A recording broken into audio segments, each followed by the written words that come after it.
Здравейте, драги зрители! Тази вечер ще прочета една детска приказка "Премеждията на една мравка".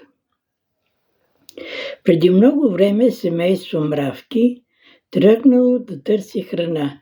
Било хубав слънчев ден, изведнъж завалял преливен дъжд, задухал силен вятър, толкова силен, че разпилял цялото семейство.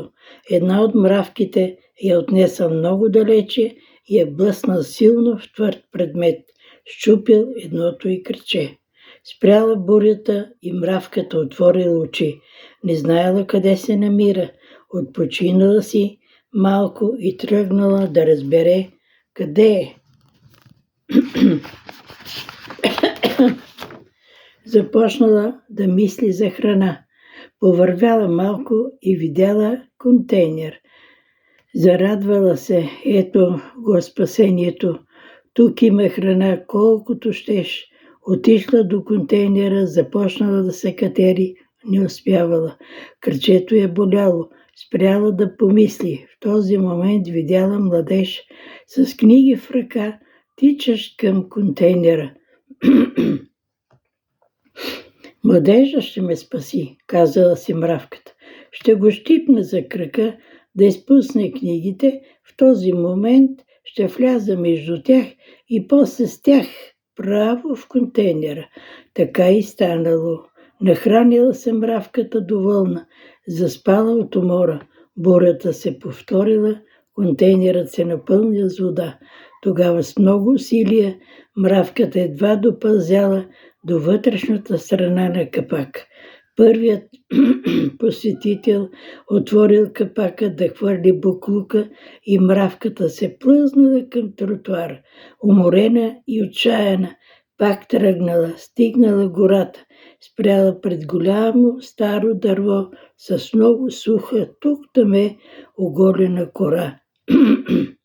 Зарадвала се, покачала се малко над корените, настанила се и пак заспала. Събудила се и пак почнала да разсъждава. Добре, че е топло, но ако някъде дете реши да подпали дървото, ще изгоря като мишка. Не, ще сляза под корените. По-близо до земята ще е по-добре.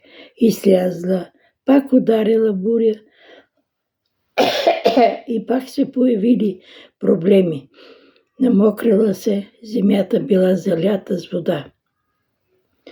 Леле, няма спасение.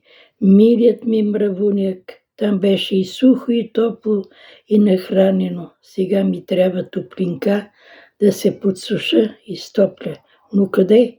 Започнала да плаче. В този момент при нея дотичал мокър заек.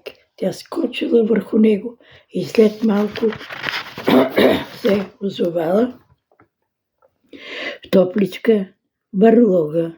Тук било рай за нея, и топличко, и сухо, но чуждо. Ех, сестрички мили, ех, мой дом. Наплакала се хубаво и излязла пред бърлогата, вече на слънце.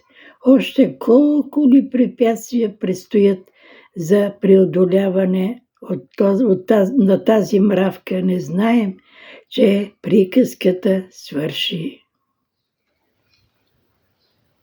Свърши. Това е.